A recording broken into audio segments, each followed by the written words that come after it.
खुलुमबाय स्टुडियोआव दं आं उदांस्रि मोसाहारि सिगारेट सोबग्रा आरो गुटखा जाग्राफोरनि थाखाय मोनसे गेदेर खौरां सिगारेट आरो गुटखा फाननायखौ बन्द खालामनाय जाबाय नोंथाङाबो सिगारेट सोबनो आरो गुटखा जानो मोजां मोनो नामा जुदि नोंथाङा सिगारेट सोबनो आरो गुटखा जानो मोजां मोनो अब्ला नोंथाङाबो थाबैनो बन्द खालाम मानोना बे खेबाव सरकारा सिगारेट आरो गुटखा जाग्राफोरनि सायाव गोख्रों राहा लागोन गुटखा फाननाय बायनाय आरो दिहुननायखौ बन्द खालामनाय जासिगोन होनना बे समाव मिथिनो मोननाय जादों आरो जाय सुबुङा बे नेमखौ सिफायगोन बियो गोख्रों साजा मोनगोन तेलेंगाना सरकारा गुटखा आरो सिगारेटनि सायाव गोख्रों राहा लादों आरो बे थिरांथाखौ सुबुंफोरनि सावस्रिनि रैखाथिनि सायाव नोजोर होनानै लानाय जादों नंगौ सिगारेट सोबोब्ला आरो गुटखा जायोब्ला सुबुंनि सावस्रिया जोबोरैनो गाज्रि जायो आरो बायदि बेरामफोरा सोमजियो बेनिखायनो सिगारेट आरो गुटखा फाननाय बायनाय आरो दिहुननायनि सायाव सरकारा गोख्रों राहा लादों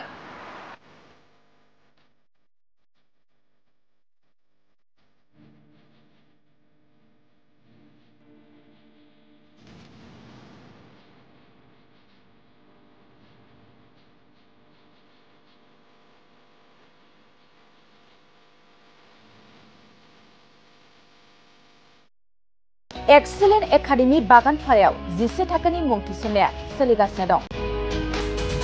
गोसो गुदुं फरायसा फरायसुलिफ्रा गुन गोनां सोलोंथाइ मोननो थाखाय एक्सेलेन्ट एकाडेमी बागानपारायाव मुं थिसननो हागोन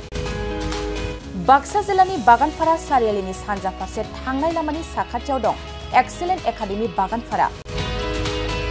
बे एक्सेलेन्ट एकाडेमी बागानपारायाव नांगौबादि गुन गोनां सोलोंथाइनि राहा दं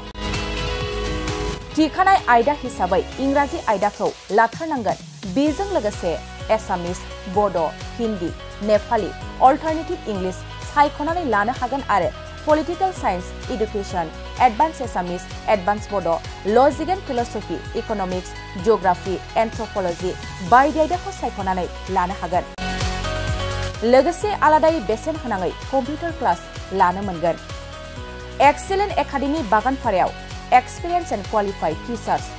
best education with adorable fees, education with modern technology. The admission fees would be considered for below poverty line and brilliant students.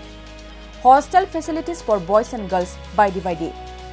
थांनाय 2022 मायथाइयाव फोसावजानाय आसाम हायर सेकेन्डारि जोबथा आनजादनि फिथायाव बे एक्सेलेन्ट एकाडेमी बागानपारानिफ्रायनो अनामिका ब्रह्म मुंनि सासे फरायसुलिया 99 जौखोन्दो लानानै अल आसाम साबजेक्ट टपार जानो हादोंमोन लोगोसे बोहैथि बोसोर 2024 मायथाइनि थाखाय एक्सेलेन्ट एकाडेमी बागानपारायाव गोसो गुदुं फरायसाफ्रा मुं थिसननो थाखाय फरायसालियाव फैनानै फर्मखौ लांफैनो हासिगोन आरो मुं थिसननो हासिगोन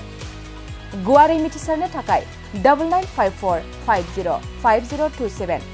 8011337530 नाम्बारनि गेजेरजों फोनांजाब खालामनो हागोन